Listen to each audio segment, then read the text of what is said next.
Salut les canailloux! Salut les canailloux!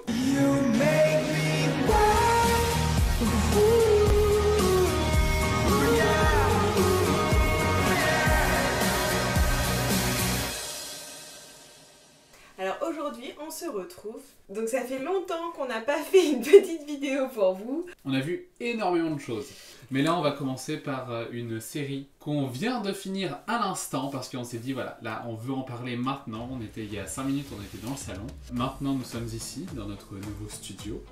Présentation du studio. Il a des murs, c'est génial. Donc nous allons parler de Itaewon Class. C'est une série Netflix Oui. coréenne. Sud-coréenne. Alors moi je suis pas du tout un habitué des séries coréennes, je suis en train de chercher si j'en ai déjà vu une. Non. Je pense pas. Le visuel nous a plu et puis en ces temps de confinement on a envie de tester. Hein. Tu commences à avoir vu toutes les séries qui pouvaient t'intéresser sur le même thème, tu vas chercher ailleurs. Et bah là, on a cherché en Corée. C'est ça. Moi je me demandais s'il existait autre chose que BTS en Corée. Et bah il y a oui. Itaewon Class. Il y a 16 épisodes. 16 épisodes. Qui durent entre 60 et 83 minutes. On va peut-être résumer en quelques mots. Non, c'est impossible à résumer en fait en quelques mots. L'histoire se déroule sur plusieurs années. C'est ça. Donc du coup on a aussi des moments où c'est 4 ans plus tard, des choses comme ça. Il y a beaucoup d'ellipses temporelles en fait. Ouais. Parce que en plus, l'esthétique de la série est... Excusez-nous, on a un visiteur qui arrive. Donc, ce qui est intéressant aussi, c'est le rythme de la série. Moi, j'ai beaucoup apprécié un rythme lent, des plans qui prennent leur temps, avec une esthétique très très léchée, des cadrages magnifiques.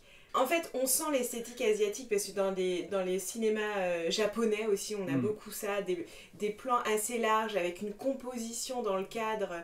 Du fait du rythme lent, ça donne aussi la possibilité, je trouve, enfin, tu sens qu'ils font confiance aux acteurs. En fait, c'est autant, je trouve, la capacité de l'acteur à jouer une scène que toi, à imaginer ce qui se passe dans la tête du personnage. Parce qu'on est sur une série coréenne, ce qui peut être assez surprenant, c'est que c'est plutôt... Mais non, je suis pas d'accord. Il y a moins d'émotions, dans le sens où c'est moins exprimé ça dépend. comme on aurait l'habitude.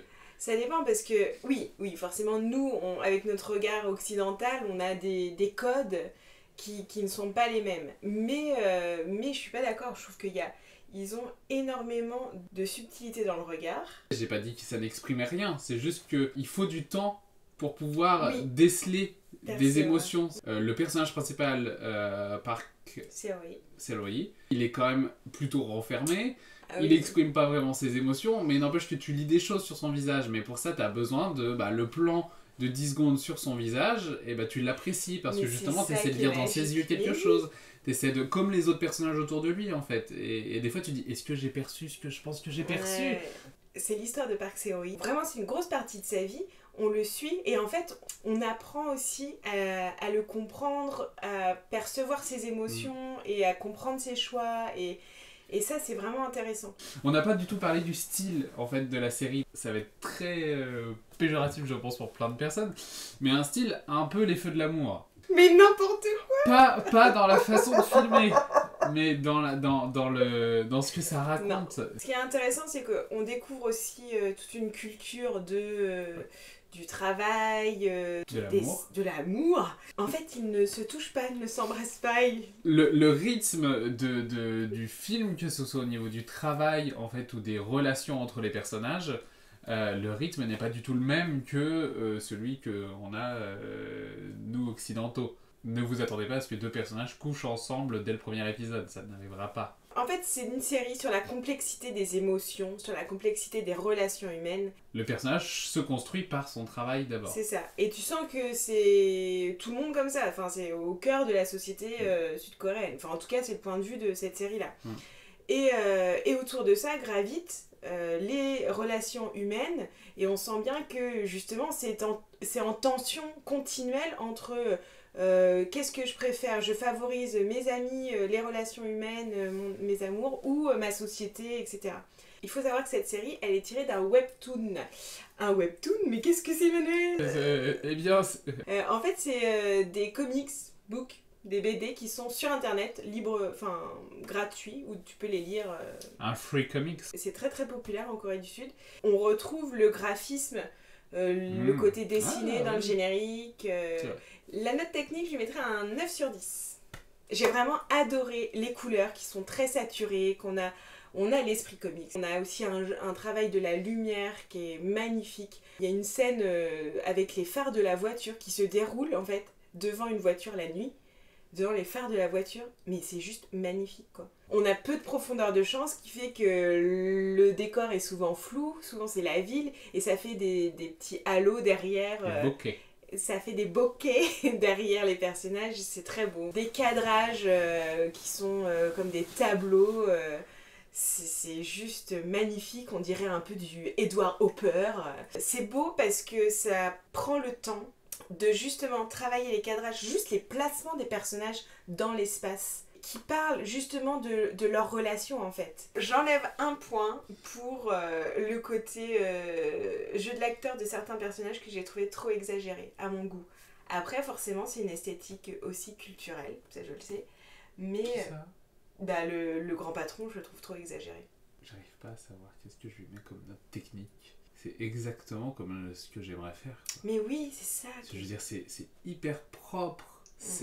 Alors c'est propre mais ça n'enlève pas l'émotion. Il y a des trucs super nickel, super léchés mais que du coup tu ressens rien. Froid. Et que ça fait froid. Là non. Et puis c'est intelligent parce qu'il y a énormément de cliffhanger et je trouve que justement ces sauts dans le temps permettent tout. Je crois que je vais lui mettre 10. J'arrive pas à voir ce que j'aurais voulu voir fait autrement. Non, je trouve ça hyper bien exécuté en fait. Tout. La recherche de décors, les lumières, les jeux de l'acteur, même les personnages secondaires en fait, les petites histoires qu'il y a autour, je trouve ça... Bon, et la note de cœur alors moi en note de cœur, je vais lui mettre 9. Parce que ça fait du bien d'avoir justement quelque chose qui prend son temps. C'est-à-dire que ça m'a donné l'impression d'être devant un téléfilm d'M6 de Noël, mais avec l'avantage de me dire il y a 16 épisodes d'1 heure, donc j'ai le temps d'apprécier l'histoire. Je vais pas me dire au bout d'1 heure et demie quoi, ça y est, c'est déjà Noël et il a eu tous ses cadeaux. Ah mais non, il a pas 10 juste parce que 1 ou 2 fois je me suis quand même dit le coup du cliffhanger ou le coup du tiens, ils se croisent dans la même rue, tiens, ils se sont pas vus depuis 6 ans comme par hasard, bim, pile à ce moment-là où l'autre il est en train de parler de l'autre, oh bah ils se croisent.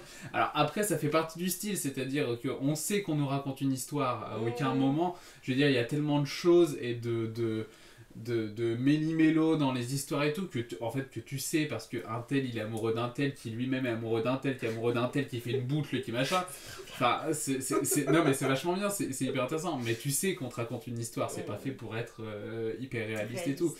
Bah moi je lui mets 8 parce que j'ai vraiment beaucoup aimé, j'étais portée aussi. Après voilà, il y a le scénario autour de l'entreprise, d'être le meilleur, nanana, ça j'ai pas forcément accroché. Même si finalement pour moi c'est un prétexte pour pouvoir parler de l'humain, de justement des relations humaines et comment tu gères ça. Une famille, c'est... pour eux, finalement, l'entreprise, c'est la famille. Et justement, quelles personnes arrivent, quelles personnes repartent. Et ça, j'ai trouvé ça intéressant. Cette idée d'entreprise, c'était pas forcément pour moi C'était pas l'arc narratif qui te... C'est ça qui m'intéressait le plus. L'autre point que je lui enlève, je trouve qu'il y a trop de fois, au sein de toute la saison, des situations qui se répètent. En même temps, ça crée aussi le rythme, vu que c'est à long terme. T'as comme un... C'est quand la même situation se répète 5 ans après, tu regardes s'il y a un truc qui a changé ou pas, quoi. Ouais, mais... C'est intéressant quand même. Oui, c'est vrai, c'est intéressant. Est-ce que c'est un point négatif ? Après, moi, j'ai beaucoup aimé les personnages, la complexité des personnages. Toute son équipe, en fait, au restaurant, au bar, est super intéressant. Dès qu'il y a une scène qui finit, tu te dis... Attends, on va être dans 5 ans là, on va retrouver ça va être qu'est-ce qu'on va retrouver ? Et en fait, t'arrives à la scène d'après, tu dis ah non, c'est bon, on est encore maintenant, on va encore développer un peu. Et ce système-là fait que du coup, pour chaque scène, presque à la fin de chaque scène, tu te dis, ok, si d'un seul coup, là, la scène d'après, on est dans quelques années, qu'est-ce qui va s'être passé entre deux? Et du coup, tu cogites plein de choses, plein de futurs potentiels. Mais je trouve que dans cette série, il faut quand même s'accrocher. C'est extrêmement frustrant. Chaque épisode est extrêmement frustrant. Ah bah à côté, Roswell, c'est de la tarte. Hein. c'est exactement ce que j'allais dire. J'adore le rythme, la lenteur, etc. J'ai beaucoup aimé. Mais faut se dire que la meuf, elle attend 15 ans pour choper le mec, quoi. Tu fais what the fuck? Disons que dans cette série, tout le monde a des projets à très long terme. Et ça, c'est au niveau sentimental, mais c'est pareil quand t'as un personnage qui se donne un projet de vie, voilà, c'est à long terme. Et toi, en tant que spectateur, t'es témoin de la violence des autres envers ton personnage préféré, de la souffrance. Donc le personnage, il a une capacité à encaisser la frustration qui est assez impressionnante, quoi. Mais en même temps, c'est très philosophique aussi. Je veux dire, ça te questionne sur ta façon de réagir. C'est ce que j'allais dire. Chaque personnage est face à un dilemme, quoi, à chaque fois. Ouais. Il y va pas. Non. Il y va pas. Non. En même temps, tu te dis, en même temps, s'il était allé... En même temps, qu'il y aille pas... Oui, c'est ça pendant toute la série. Et une dernière chose, au niveau des choses que j'ai bien aimées, la musique. Il n'y a pas énormément de musique différente. Non, c'est plutôt un thème qui revient dans chaque épisode. Ouais, des thèmes aussi thèmes, de selon les relations, selon les personnages. Il y a des thèmes avec des variantes. Mais du coup, les musiques sont très très bien et puis elles te restent longtemps dans la tête aussi. Ouais, des moments dans ta vie, toi-même, de tous les jours, à la musique t'étais one class dans la tête. Ah bah oui, je veux dire, tu fais la vaisselle, tu casses une assiette, d'un seul coup tu te vois ralentir.